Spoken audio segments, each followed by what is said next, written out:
Hey, ladies and gentlemen, this is Carmine Sabia for Explain America, and former President Donald Trump's attorneys have made an interesting move that could mean an indictment of the former president is coming and coming very soon.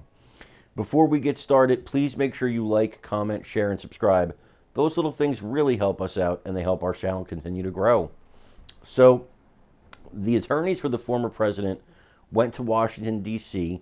to meet with the team of Jack Smith, the attorney who's prosecuting the former president on a classified documents case, but appears to be getting ready to indict him in regards to what happened at the Capitol on January 6th. Now, we all know what happened at the Capitol, and, people have different views on it. Some people say a small group of people riot. Some people say a large group of people rioted. Some people say they were just peacefully protesting. We saw videos, I think, that were horrible that day that nobody should do to the capital of this country. I think we can all agree there. The question that's before the courts, and is going to be before the courts, is how many people were involved and what was the role President Donald Trump played in it. Now, I'll tell you the role I remember.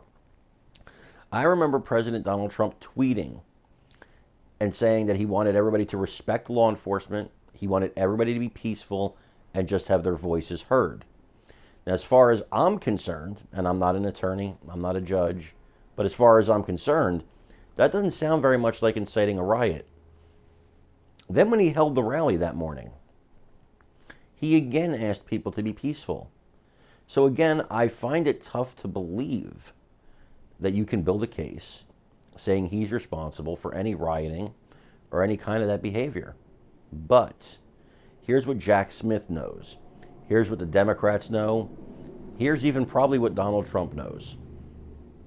Washington, D.C. votes about 95% Democrat.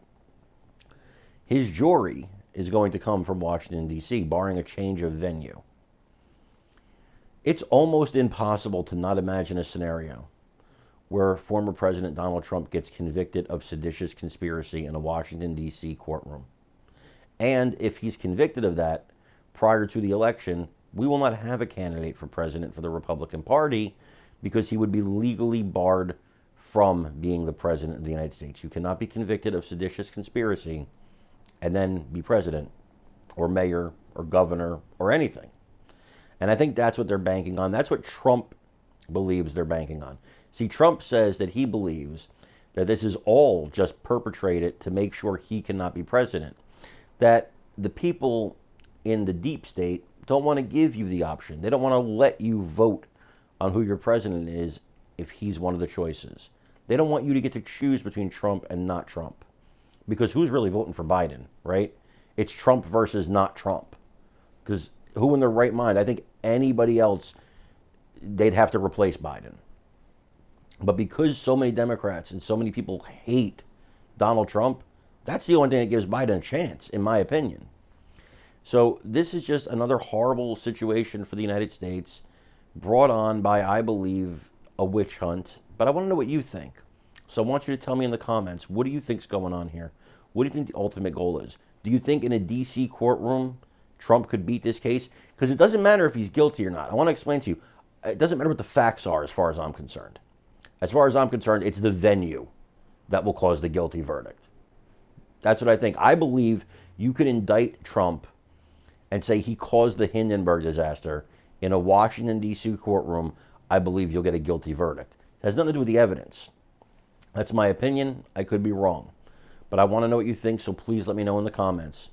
Also, please remember to like, share, and subscribe because that really helps us out. I'm Carmine Sabia. This is Explain America. We love you guys. God bless you. Take care, everybody.